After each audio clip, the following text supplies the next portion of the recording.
إن الحمد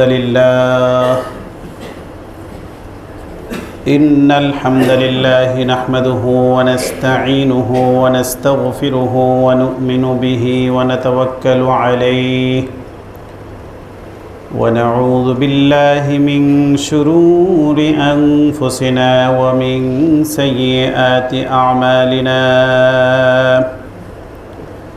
من يهده الله فلا مضل له ومن يضلله فلا هادي له ونشهد أن لا إله إلا الله وحده لا شريك له وأشهد أن محمدًا عبده ورسوله أرسله بالحق بشيرًا ونذيرًا وداعيًا إلى الله بإذنه وسراجًا منيرًا أما بعد فقد قال الله تبارك وتعالى في كلامه المجيد وفرقانه الحميد أعوذ بالله من الشيطان الرجيم بسم الله الرحمن الرحيم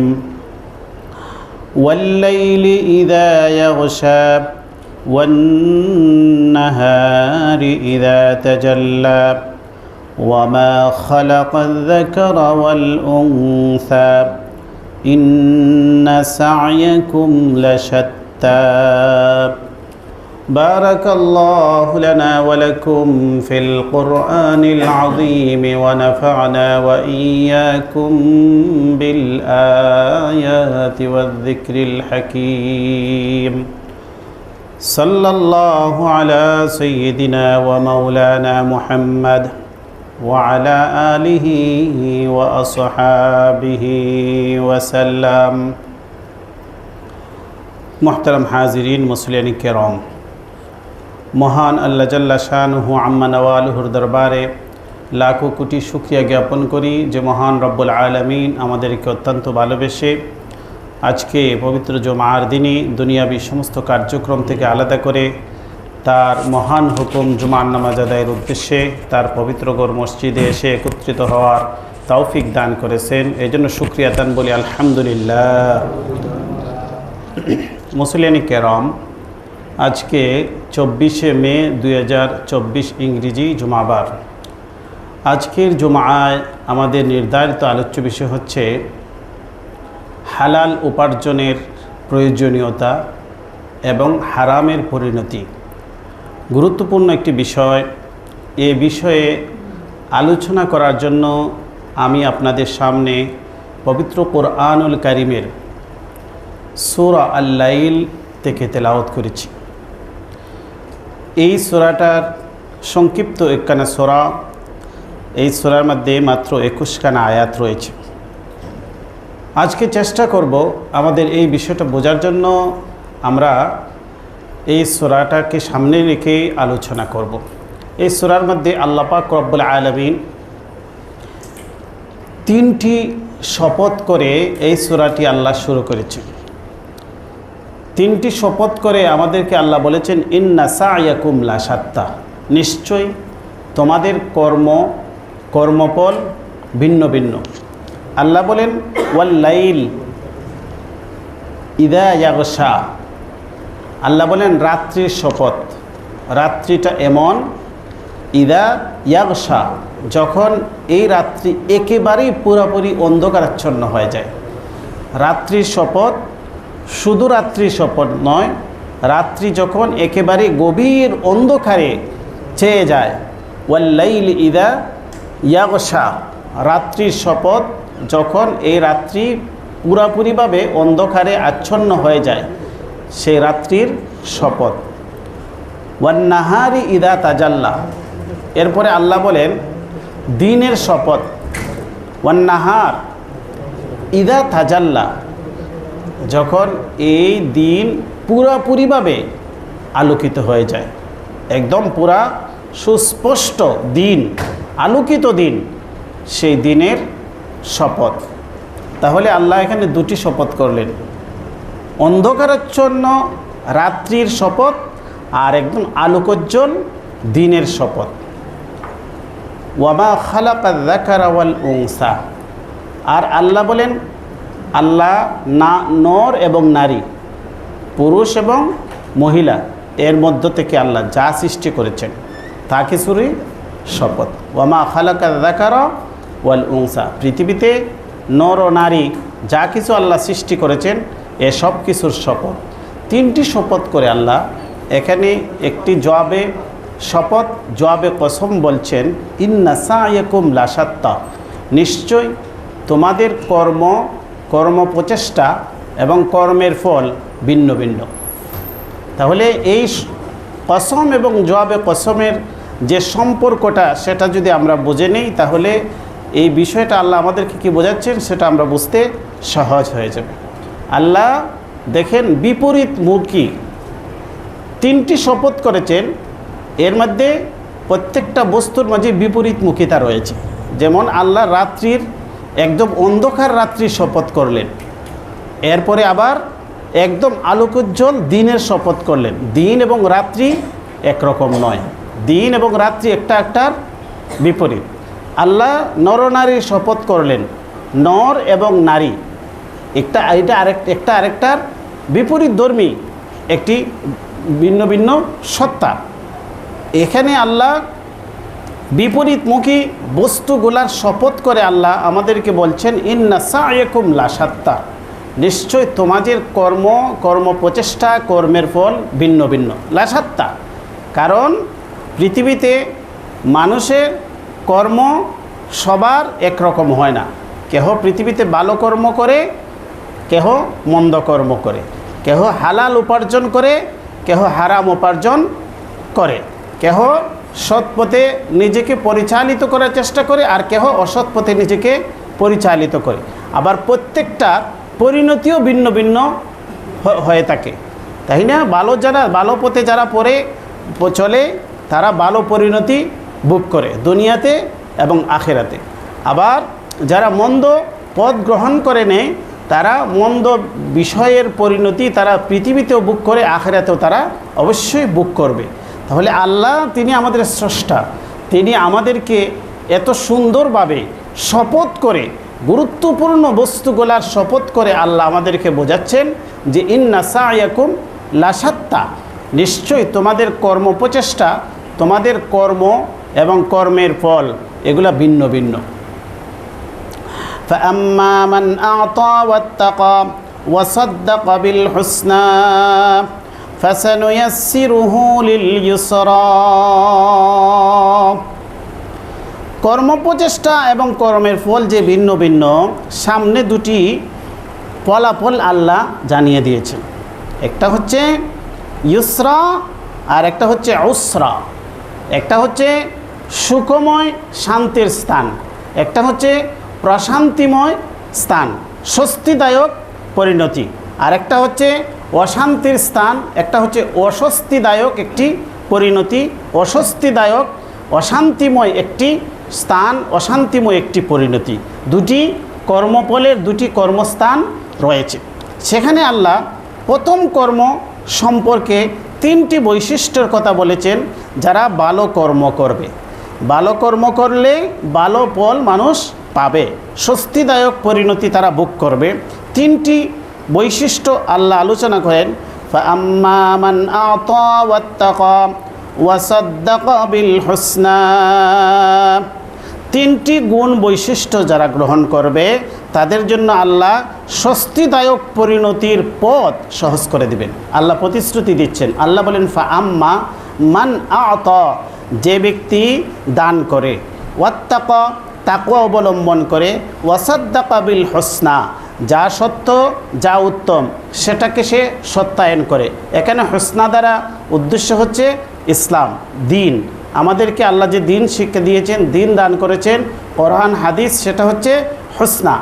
এই হুসনা, এই সত্য দিনকে, দিনে ইসলামকে যারা সত্যায়ন করে, তাকওয়া অবলম্বন করে এবং দান করে, এই তিনটি গুণ যারা অবলম্বন করে, আল্লাহ বলেন ফাসানুয়াসসিরুহু লিল ইউসরা, তাকে আমি সহজ করে দিব, তাকে আমি ইউসরা স্বস্তিদায়ক বস্তু, স্বস্তিদায়ক পরিণতি, সেটা হচ্ছে শান্তি। শান্তির পথ তার জন্য আমি সুগম করে দেব। এটা দুনিয়াতেও সে শান্তির পথ পাবে, আর আখেরাতে আল্লাহ জান্নাত দান করবেন। সেই জান্নাত হচ্ছে চরম পর্যায়ে, চূড়ান্ত পর্যায়ে স্বস্তিময় স্থান।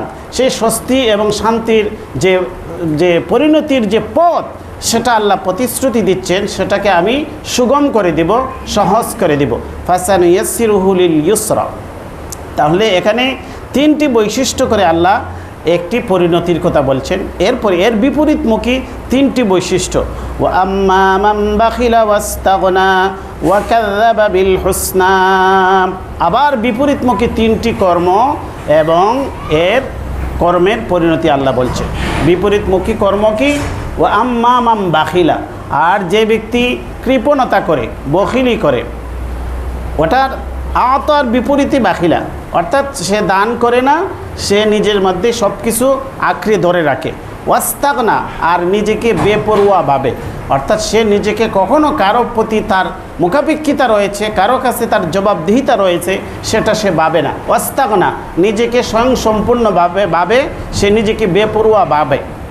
ওয়া কাযযাবা বিল হুসনা, আর তৃতীয় তার বৈশিষ্ট্য হচ্ছে সে মিথ্যা প্রতিপন্ন করে, বিল হুসনা, যা কিছু সর্বোত্তম, যা কিছু উত্তম, অর্থাৎ ইসলামের বিধিবিধানকে সে কী করে? মিথ্যা প্রতিপন্ন করে। আল্লাহ বলেন ফাসানুয়াসসিরুহু লিল উসরা। উসরা মানে কষ্টদায়ক বিষয়, উসরা মানে অস্বস্তিদায়ক বিষয়, উসরা মানে কঠিন বিষয়, উসরা মানে অশান্তিময় বিষয়। আল্লাহ বলেন ফাসানুয়াসসিরুহু লিল উসরা, তার জন্য অশান্তিময় স্থান, অস্বস্তিদায়ক স্থান, অশান্তির স্থান, অশান্তির পরিণতির পথ তার জন্য আমি সুগম করে দিব। অর্থাৎ মানুষ যেভাবে যা কিছু চায়, আল্লাহ তাকে সে বিষয়ে, সে পথ আল্লাহ তাকে সে পথে পরিচালনা করার পথ আল্লাহ তার জন্য সুগম করে দেন। অর্থাৎ এই তিন বৈশিষ্ট্য যে গ্রহণ করবে, যে পথে চলতে চাবে, আল্লাহ তাকে যে পরিণতি দিবেন, এই হচ্ছে জাহান্নামের পথ, উসরা কঠিন পথ, অস্বস্তিদায়ক পথ, অশান্তির পথ আল্লাহ সুগম করে দিবেন। ওয়ামা ইউগনি আনহু মালুহু ইযা তারাদ্দা। এই তিনটি শপথ করে, তিনটি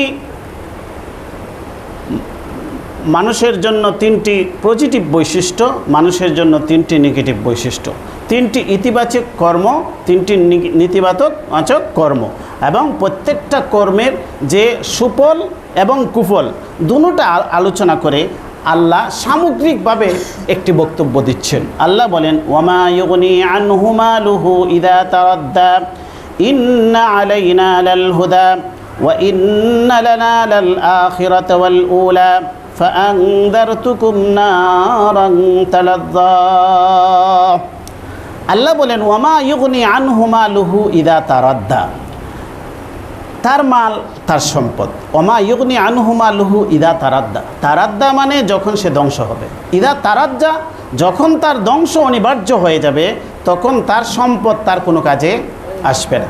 ওমা ইউগনি আনহু মালুহু ইদা তারাদ্দা।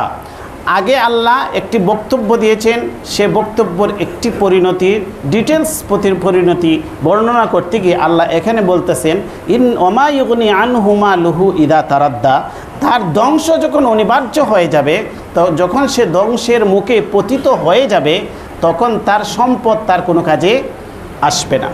তাহলে আগের কথার সাথে এই পরের কথাটা একটি মিল আমরা বের করার চেষ্টা করি। আল্লাহ আগে বলেছেন ফাআম্মা মান আতা ওয়াত্তাকা ওয়াসাদ্দাকা বিল হুসনা, যে ব্যক্তি দান করে, তাকওয়া অবলম্বন করে এবং যা সর্বোত্তম সে বিষয়কে সে সত্যায়ন করে। তো এখানের মাঝে আল্লাহ বলেছিলেন যে দান করবে এবং তাকওয়া অবলম্বন করবে। দান করে কারা? এর বিপরীতটা আমরা বুঝি, ওয়া আম্মা মান বাখিলা ওয়াস্তাগনা, যে বখিলি করে, কৃপণতা করে। তাহলে কৃপণতা আর একটা হচ্ছে দানশীলতা। কৃপণতা, দানশীলতা। দানশীলতা মানুষের মাঝে কখন সৃষ্টি হয়? যখন সে এই সম্পদের প্রতি তার লোভ থেকে যখন সে বেরিয়েতে আসতে পারে, তার যা সম্পদ আছে এর মধ্য থেকে সে আল্লাহর রাস্তায় দান করবে, অর্থাৎ সে জাকাত জাকাত পরিমাণ নেশাবের সম্পদের মালিক আল্লাহ তারে বানিয়েছেন, সে শুকরিয়া তার একটি অংশ সে আল্লাহর রাস্তায় দান করে দেয়। অর্থাৎ এই সম্পদ সে এটা স্বীকৃতি দেয় যে এই সম্পদের মূল মালিক আমি নই, আল্লাহ আমাকে দিয়েছেন। অর্থাৎ যেখানেই যে সে যতটুকু সম্পদ অর্জন করেছে হালাল পথে, সেটার থেকে একটি অংশ আল্লাহর রাস্তায় দান করে এর দ্বারাতে এটার সে স্বীকৃতি দেয় যে এই সম্পদের মালিক আমি নই। আর বিপরীতে ওয়াম্মাম বাখিলা, আর যে কৃপণতা করে, অর্থাৎ সে যার সম্পদ পাইল সেটাকে সে আঁকড়ে ধরে রাখলো এবং তার ভিতরে যেহেতু দানশীলতার মনোভাব নেই, তার ভিতরে কৃপণতা আছে, তার মানে তার মধ্যে কি আছে? লোভ আছে। লোভ যেহেতু আছে, সেই পুরাটা সম্পদকে সে আঁকড়ে ধরে রাখতে চায় এবং এটার মধ্যে সে সন্তুষ্ট নয়, আরও বেশি চায়, আরও বেশি চায়। কারণ আমরা ওই সেখানে সূরা তাকাসুরের মাঝে আলোচনা করেছি যে মানুষের বেশি চাওয়ার যে প্রবণতা, এটার চূড়ান্ত ফলাফল কোথায় গিয়ে পৌঁছে সেটা আল্লাহর রাসূল বলে দিয়েছেন, সে আরও বেশি চায়। এই যে বাখিলা, যে বখিলিতে করে, অর্থাৎ সে সম্পদেরকে আঁকড়ে ধরে রাখতে চায় এবং এটার প্রতি সন্তুষ্ট না, সে আরও বাড়াইতে চায়। যখন আরও বাড়াইতে চায় তখন তার সম্পদের প্রতি তার যে এত মোহ হয়, এটাকেই সে জীবনের সবচেয়ে বড় লক্ষ্য উদ্দেশ্য বানিয়ে নেয়। এটার কারণে সে ওয়াস্তাগনা, সে নিজেকে বেপরোয়া ভাবে। অর্থাৎ এতটাই সম্পদের প্রতি তার সে অন্ধ হয়ে যায়, সে ভাবে আমার সম্পদই সব কিছু। এই জন্য জীবনের সব কর্ম প্রচেষ্টা সম্পদ উপার্জনের জন্য সে ব্যয় করে এবং এই সম্পদের দিকে তাকিয়ে সে বলে আমার টাকা আছে, তাহলে আমাকে কে ঠেকাবে, আমার তো কোনো জবাবদিহিতার প্রয়োজন নেই। ওয়াস্তাগনা, সে বেপরোয়া হয়ে যায়। ওয়াকাযযাবা বিল হুসনা, এবং উত্তম সত্য বিষয়কে সে মিথ্যা প্রতিপন্ন করে। ওয়াকাযযাবা বিল হুসনা, আল্লাহর যে বিধিবিধান, আল্লাহ যে তাকে হালাল হারামের একটি মানদণ্ড দিয়েছেন, সেটাকে সে কী করে? অস্বীকার করে। ওয়াকাযযাবা বিল হুসনা, এর পরিণতিতে আল্লাহ বলেন ফাসানুয়াসসিরুহু লিল উসরা, তাকে অশান্তিময় পরিণতি, অস্বস্তিদায়ক পরিণতির পথ আমি তার জন্য সুগম করে দেব। ওয়ামা ইউগনি আনহু মালুহু ইদা তারাদ্দা, যখন তার ধ্বংস অনিবার্য হয়ে যাবে তখন এই সম্পদ তার জন্য কোনো কাজে আসবে না। এখানে তারাদ্দার ব্যাখ্যায় মানুষ বলেছেন যে মানুষের জীবনে সবসময় উত্থান থাকে না, কখনো পতন চলে আসে, এদের জীবদ্দশায় চলে আসতে পারে। যখন সে ধরা খেয়ে যায়, যখন তার পতন শুরু হয়ে যায়, তখন তার সম্পদ তার কোনো কাজে আসে না। যখন সে কঠিন রোগ ব্যাধিতে আক্রান্ত হয়ে যায়, যে পৃথিবীর সমস্ত চিকিৎসা বিজ্ঞানী সে যেখানে অচল হয়ে যান, তার সম্পদ কোনো কাজে আসে না, তখন সে অসহায় হয়ে যায়, তখন সে সম্পদ তার কোনো কাজে আসে না। যখন তার জীবনের সে এমন একটি পর্যায়ে এসে যায় সাকরাতুল মাউত, যখন তার কাছে আজরাইল এসে হাজির হয়ে যান, তখন তার সম্পদ তার জন্য কোনো কাজে আসে না। যখন সে তার মৃত্যু হয়ে যায়, তখন সে কবরে একাই পড়ে থাকে, তার সম্পদ তার পাশে থাকে না। যখন কবরে তার শাস্তি শুরু হয়ে যায়, তখন তার সম্পদ তার কোনো কাজে আসে না। একের পর এক তার জন্য নিঃসঙ্গতা আসে, ধ্বংসের পর ধ্বংস যখন তাকে গ্রাস করতে থাকে, আল্লাহ বলেন ওমা ইউগনি আনহু মালুহু ইদা তারাদ্দা, তার যখন ধ্বংস অনিবার্য হয়ে যায়, ধ্বংসের সময় এসে যায়, তখন তার এই সম্পদ তার জন্য কোনো কাজে আসে না। ইন্না আলাইনা লাল হুদা, আল্লাহ বলেন যে আমারই দায়িত্ব হচ্ছে আমি মানুষকে হেদায়েতের পথ দেখিয়ে দেওয়া।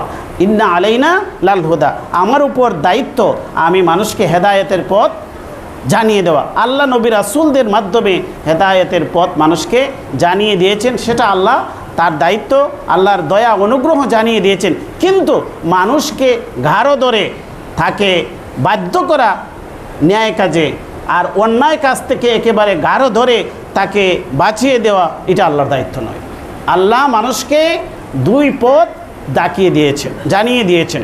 ফাআলহামাহা ফুজুরাহা ওয়া তাকওয়াহা, আল্লাহ বলেছেন যে আমি মানুষকে ভালো এবং মন্দ উভয়ের বিষয়ের জ্ঞান আমি তাকে ইলহাম করে দিয়েছি। তাকে আমি তার সৃষ্টিগতভাবে তার ফিতরতের মাঝে ভালো এবং মন্দর জ্ঞান আমি তাকে দিয়ে দিয়েছি। অন্য আয়াতে বলেন আল্লাহ তাআলা বলেন আলাম নাজআল লাহু আইনাইন ওয়া লিসানান ওয়া শাফাতাইন ওয়া হাদাইনাহুন নাজদাইন, আল্লাহ বলেন যে তাকে আমি ভালো এবং মন্দ উভয় পথকে আমি দেখিয়ে দিইনি। ওয়াহাদাইনাহুন নাজদাইন। এরপরে আল্লাহ তাআলা অন্য আয়াতের মাঝে আল্লাহ বলেছেন যে আমি যে মানুষকে এইভাবে আমি সত্য এবং মিথ্যা, ভালো এবং মন্দর যে পথ আমি তাকে দেখিয়ে দিয়েছি, তাকে আমি জন্মগতভাবে ফিতরাতান তাকে আমি ভালো মন্দের যে অনুভূতি সেটাকে আমি জানিয়ে দিয়েছি। আর এরপরে আমি অনুগ্রহ করে আল্লাহ নবী রাসূল পাঠিয়েছেন। সেই নবী রাসূল পাঠাতে আল্লাহ বাধ্য নন, আল্লাহ আমাদের কাছে হেদায়েতের কিতাব দিতে বাধ্য নন, যেহেতু আল্লাহ জন্মগতভাবে ভালো মন্দর অনুভূতি মানুষের অন্তরে সৃষ্টি করে দিয়েছেন। এরপরও আল্লাহ আমাদের সামনে নবী রাসূলদের শিক্ষা কেন পেশ করেছেন? যে কিয়ামতের দিন কিছু মানুষ আল্লাহর সামনে তর্ক করতে চাবে, এজন্য আল্লাহ এগুলাকে পৃথিবীবাসীর জন্য হুজ্জত হিসাবে নবী রাসূলদেরকে পেশ করবেন, কোরআন হাদিসকে পেশ করবেন, সত্য বিষয় আল্লাহর সামনে পেশ করবেন, এরপরে মানুষ আর কোনো জবাব দিতে পারবেন। তো আল্লাহ বলেন যে হেদায়েতের পথ দেখিয়ে দেওয়া আমার দায়িত্ব। ওয়া ইন্না লানা আলাল আখিরাতি ওয়াল উলা, আর আমার দায়িত্ব, আমারই কর্তৃত্ব দিন রয়েছে আখিরাত এবং উলা, দুনিয়া এবং আখিরাত। দুনিয়া এবং আখিরাতের যা কিছু সব কিছু আমারই।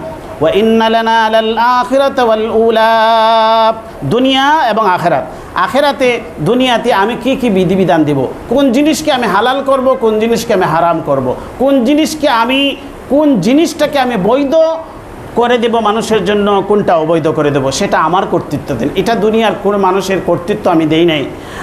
ওয়াল উলা, দুনিয়া এবং আখিরাত, দুনিয়া এবং আখিরাত। আর আখিরাতে আমি কাকে কোন কাজের কি পরিণতি আমি তাকে ভোগ করাইব সেটা আমার দায়িত্বে।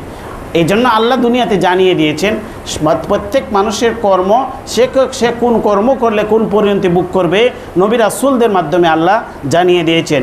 ফাআনযারতুকুম নারান তালাযযা, আল্লাহ বলেন ফাআনযারতুকুম, আমি তোমাদেরকে সতর্ক করছি।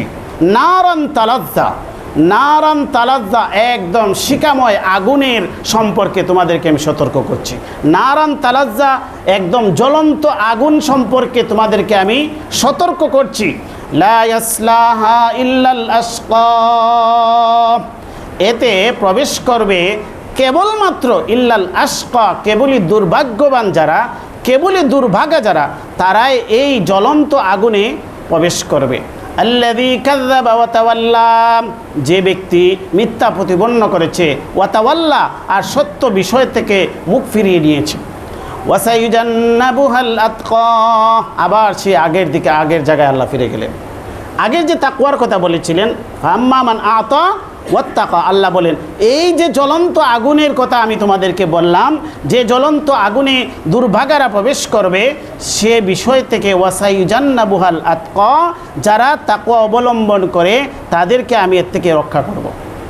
ওয়াসাইজান্নাবুহাল আতকা, যারা তাকওয়া অবলম্বন করে তাদেরকে আমি এই কুপরিণতি থেকে, এই দুর্ভাগাদের পরিণতি থেকে এই সুভাগা ব্যক্তিদেরকে আমি রক্ষা করব। ওয়াসাইজান্নাবুহাল আতকা আল্লাযী ইউতি মালাহু ইয়াতাযাক্কা, আবার সে আগের জায়গা, ওই যে আতা বলছিলেন যে দান করবে, আল্লাহ বলেন আল্লাযী ইউতি মালাহু ইয়াতাযাক্কা, যে ব্যক্তি তার মাল থেকে দান করে, কেন? ইয়াতাযাক্কা, নিজেকে পরিশুদ্ধ করার জন্য, নিজেকে আত্মসংশোধন করার জন্য, নিজের আত্মাকে পরিশুদ্ধ করার জন্য সে দান করে।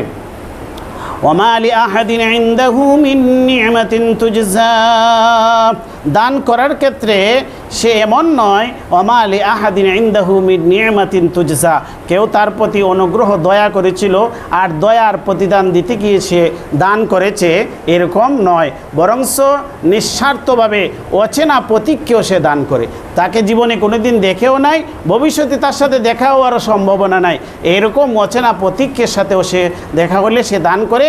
ওমা লিআহাদিন ইনদাহু মিন নি'মাতিন তুজজা, কারো কাছ থেকে সে কোনো জিনিসের প্রতিদানের, কোনো জিনিসের পাওয়ার প্রতিদান হিসাবে সে দান করে না, বরঞ্চ ইল্লা ইবতিগা ওয়াজহি রাব্বিহিল আলা, কেবলমাত্র মহান আল্লাহর সন্তুষ্টি অর্জনের উদ্দেশ্যে সে দান করে। ওয়ালা সাউফা ইয়ারদা, আর অচিরেই তাকে আল্লাহ এমন প্রতিদান দান করবেন সে সন্তুষ্ট হয়ে যাবে। এই সূরাটার সংক্ষিপ্ত আলোচনা আমরা করলাম, এর থেকে আমরা কিছু বিষয়ের নীতিমালা আমরা পাইলাম, যে মানুষের জীবনের যে পথ আল্লাহ আমাদেরকে বাতিয়ে দিয়েছেন, হালাল এবং হারাম, হালাল এবং হারামের পথে যদি আমরা চলি তাহলে আমাদেরকে আল্লাহ কি ফল দিবেন, কি পরিণতি দিবেন, আর হারামের প্রতি আল্লাহ আমাদেরকে কি কুপরিণতি আমাদেরকে দান করবেন সেটা আমরা জেনে গেলাম। এখন সংক্ষিপ্ত আকারে হালাল হারাম সম্পর্কে আমরা কয়েকটি হাদিস জেনে নেব। প্রথমে আমরা মুত্তাফাকুন আলাইহি বুখারী এবং মুসলিম উভয় কিতাবে বর্ণিত একটি হাদিস আমরা জেনে নিই। আনি নুমান ইবনে বাশীর রাদিয়াল্লাহু তাআলা আনহুমা قال سمعت رسول الله صلى الله عليه وسلم يقول নুমান ইবনে বাশীর রাদিয়াল্লাহু তাআলা আনহুমা তিনি বলেন যে আমি রাসূলুল্লাহ সাল্লাল্লাহু আলাইহি সাল্লামকে বলতে শুনেছি, ইয়াকুলু ইন্নাল হালালা বাইয়িনুন ওয়া ইন্নাল হারামা বাইয়িনুন। আল্লাহর রাসূল সাল্লাল্লাহু আলাইহি সাল্লাম বলেছেন হালাল সুস্পষ্ট, হারামও সুস্পষ্ট, ওয়া বাইনাহুমা মুস্তাবাহাত, আর দুইয়ের মধ্যখানে কিছু সন্দেহপূর্ণ বিষয় রয়েছে। হালাল বিষয়টা এতটাই সুস্পষ্ট আর হারাম এতটাই সুস্পষ্ট, আপনি খুব বেশি ডিগ্রি অর্জন করে হালাল হারাম জানার প্রয়োজন হয় না। একেবারেই যে ব্যক্তি জীবনে কোনোদিন কোনো শিক্ষা প্রতিষ্ঠানে যায় নাই, তাকেও যদি আপনি হালাল হারাম সম্পর্কে কমন বিষয় জিজ্ঞেস করেন, সে বলবে হ্যাঁ এটা হালাল এটা হারাম, কারণ এটার জন্য খুব উচ্চতর ডিগ্রির অর্জন করা প্রয়োজন হয় না। আপনি যদি একেবারেই গণ্ড মূর্খ, জীবনে কোনো দিন যায় না কোথাও, তাকেও যদি আপনি সুদ ঘুষ সম্পর্কে জিজ্ঞেস করেন, সে কি বলবে না এই সম্পর্কে আমার জানা নাই, এটা বলবে না, এগুলা বলবে না এটা হারাম, তাই না?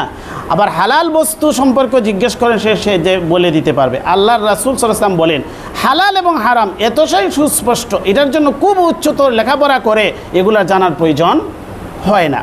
ইন্নাল হালালা বাইয়িনুন ওয়া ইন্নাল হারামা বাইয়িনুন, আল্লাহ সুস্পষ্ট করে দিন। কারণ মানুষ পিতৃভাবে মানুষের এই যে অনুভূতি আল্লাহ সৃষ্টি করে দিয়েছেন যে হালাল বস্তুর প্রতি সে এটাও বুঝতে পারে, আর হালাল যে হারাম জিনিসটাও সে বুঝতে পারে। ওয়া বাইনাহুমা মুস্তাবাহাত, এর মধ্যখানে কিছু বিষয় রয়েছে সন্দেহপূর্ণ, যে এটা হালাল না হারাম মানুষ সিদ্ধান্ত নিতে পারে না, এমনও কিছু বিষয় রয়েছে। তাহলে লা ইয়ালামুহুন্না কাসীরুম মিনান নাস, বহু মানুষ এটা সম্পর্কে অনবগত নয়।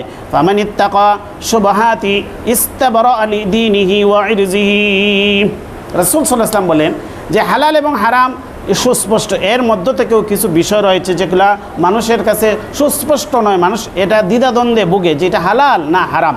রাসূলুল্লাহ সাল্লাল্লাহু আলাইহি ওয়াসাল্লাম বলেন যে ফামানিত্তাকা শুবহাত, এই যে দ্বিধাদ্বন্দ্বপূর্ণ বিষয় যে এটা হালাল না হারাম এই সম্পর্কে মানুষ সিদ্ধান্ত নিতে পারে না, এটার থেকে যে বেঁচে থাকবে, হারাম থেকে তো বেঁচে থাকবে, কিন্তু হারামের সন্দেহ রয়েছে, এই সন্দেহ থেকে যদি বেঁচে থাকে তাহলে ইস্তাবরা লিদীনিহি ওয়া ইরজিহি, তাহলে সে তার দ্বীনকে রক্ষা করলো, দিনকে সে পবিত্র রাখলো, ওয়া ইরজিহি, তার সম্মান ইজ্জতকেও সে রক্ষা করলো। আমরা যত লেখাপড়া করি, যত উচ্চতর ডিগ্রি নিই, তারপরও কিছু সন্দেহপূর্ণ বিষয় আমাদের থেকে যায়। রাসূলুল্লাহ সাল্লাল্লাহু আলাইহি ওয়াসাল্লাম বলেন যে এই সন্দেহপূর্ণ বিষয় থেকে যে ব্যক্তি বেঁচে থাকবে, তাহলে সে তার দ্বীনকে রক্ষা করলো, তার ইজ্জত সম্মানকেও রক্ষা করলো। ওয়ামান ওয়াকা ফিস শুবহাতি ওয়াকা ফিল হারামি কাল হারাম, রাসূলুল্লাহ সাল্লাল্লাহু আলাইহি ওয়াসাল্লাম বলছেন ওয়ামান ওয়াকা ফিস শুবহাত, আর যে ব্যক্তি সন্দেহপূর্ণ বিষয়ে খুবই নির্দ্বিধায় সে এটাতে লিপ্ত হয়ে গেল, অর্থাৎ এমন একটা বিষয় যে বিষয় নিয়ে মানুষের মাঝে দ্বন্দ্ব চলে, মানুষের মাঝে বিতর্ক চলে, হালাল না হারাম, জায়েজ না জায়েজ, রাসূল সাল্লাল্লাহু আলাইহি ওয়াসাল্লাম বলছেন যে এরা তাকওয়া বা মুত্তাকি, তাদের কাজ হচ্ছে এটার থেকে দূরে থাকা, এটার থেকে কি দূরে থাকা। ওমান ওয়াকা ফিস শুবহাত, তবে যদি সে এই সন্দেহপূর্ণ বিষয়, দ্বিধাদ্বন্দ্বপূর্ণ বিষয়ের মাঝে সে নিজেকে যদি প্রবেশ করাইয়ে দেয়, অর্থাৎ এটাকে গ্রহণ করে নেয়, ওয়াকা ফিল হারাম, তাহলে সে হারামের মাঝে প্রবেশ করে ফেলল। আর যেহেতু এটা দ্বিধাদ্বন্দ্বপূর্ণ বিষয়, এটা হালাল হতে পারে হারামও হতে পারে, অতএব সে নিজেকে হারামের মধ্যেই নিমজ্জিত করে দিল।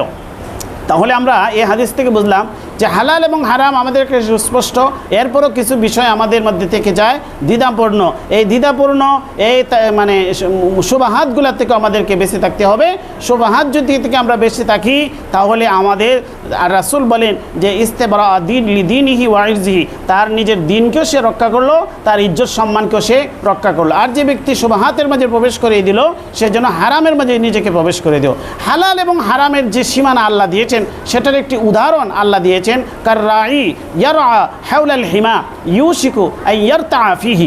রাসূলুল্লাহ সাল্লাল্লাহু আলাইহি ওয়াসাল্লাম বলেন যে হালাল এবং হারামের যে দৃষ্টান্ত হচ্ছে, যেমন কোনো একজন রাখাল কার রাই ইয়ারা হাউলাল হিমা, একটি সীমানা প্রাচীরের পাশ গেছে সে গরু ছাগল ছড়ায়। একটি সীমানা রয়েছে, ওইখানে ভিন্ন মালিকের মানে সংরক্ষিত বাগান রয়েছে। এই বাগানের একদম পাশ গেছে সে কি করে গরু ছাগল ছড়াইতেছে। কার রাই ইয়ারা হাউলাল হিমা ইউশিকু আই ইয়ারতা ফিহি, তার আশঙ্কা আছে যে কোনো সময়ে তার গরু ছাগল গিয়ে ওই লোকের বাগানে প্রবেশ করে ফেলতে পারে।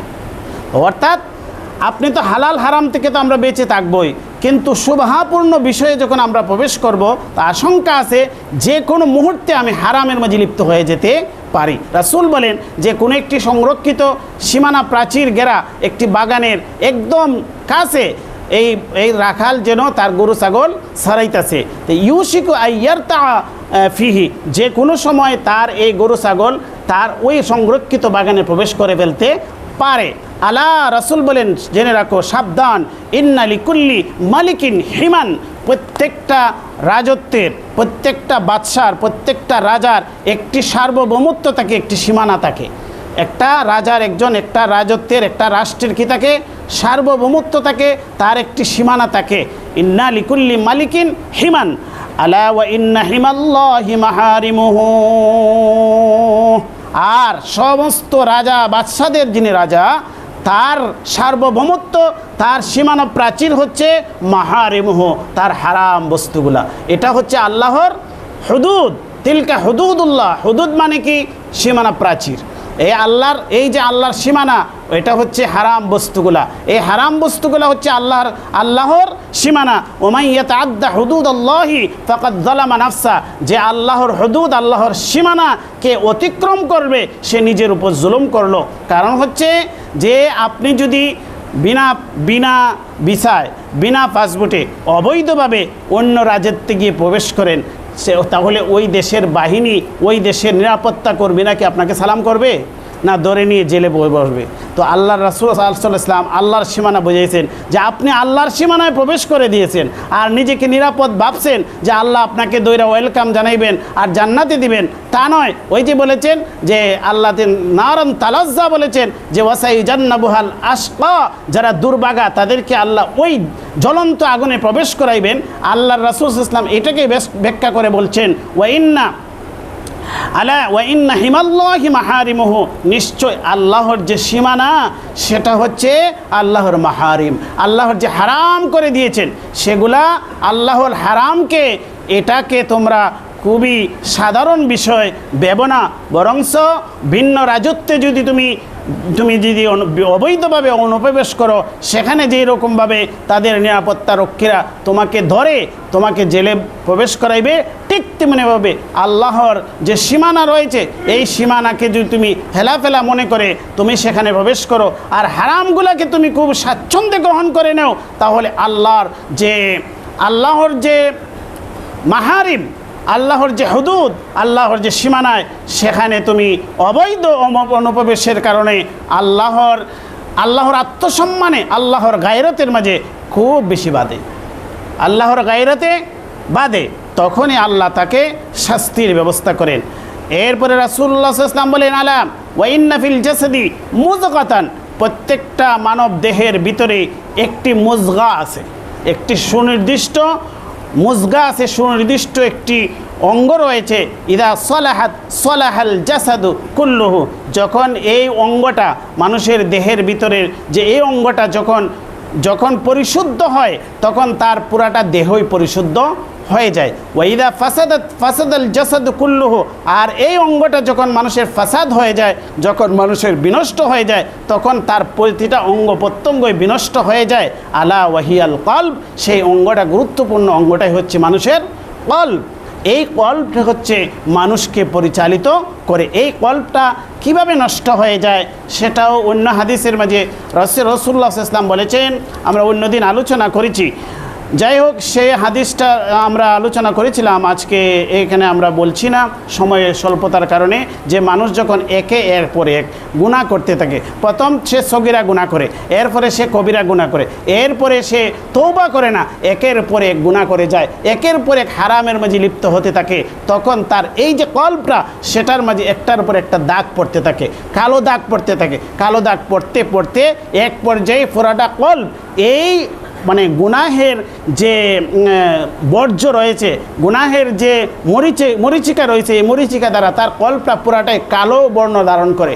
তখন সে ভালো এবং মন্দের পার্থক্য করতে পারে না। রাসূলুল্লাহ সাল্লাল্লাহু আলাইহি ওয়াসাল্লাম সেটাকে বলছেন আলা ওয়াহিয়াল কলব। এটা যদি পরিশুদ্ধ হয় তাহলে মানুষের তার অঙ্গ প্রত্যঙ্গ সবগুলোই ভালো হয়, আর এটা যদি নষ্ট হয়ে যায় তাহলে তার জীবনের সব কিছুই নষ্ট হয়ে যায়। এটাকে পরিশুদ্ধ করার জন্যই আমাদের ইবাদতের প্রয়োজন, এটাকে পরিশুদ্ধ করার জন্যই আমাদের অন্তরকে পরিশুদ্ধ করার জন্যই আল্লাহর যখন যে হুকুম আসে মসজিদে চলে আসা নামাজের জন্য, আল্লাহর যখন যে হুকুম হয় জাকাত দেওয়া, যখন যে হুকুম হজ করা, সেগুলার মাধ্যমে মানুষের অন্তর পরিশুদ্ধ হয়। যখন তার অন্তর পরিশুদ্ধ হয়ে যায় তখন তার যাবতীয় কার্যক্রম সবগুলো পরিশুদ্ধ হয়ে যায়। আল্লাহ পাক রব্বুল আলামিন আমাদেরকে হালাল এবং হারাম চিনে বেঁচে থাকার তৌফিক দান করুন। ওয়া আখির দাওয়ানা আলহামদুলিল্লাহি রাব্বিল আলামিন। মুসলিম আমরা সুন্নত পড়ি না সুন্নত পড়ি না।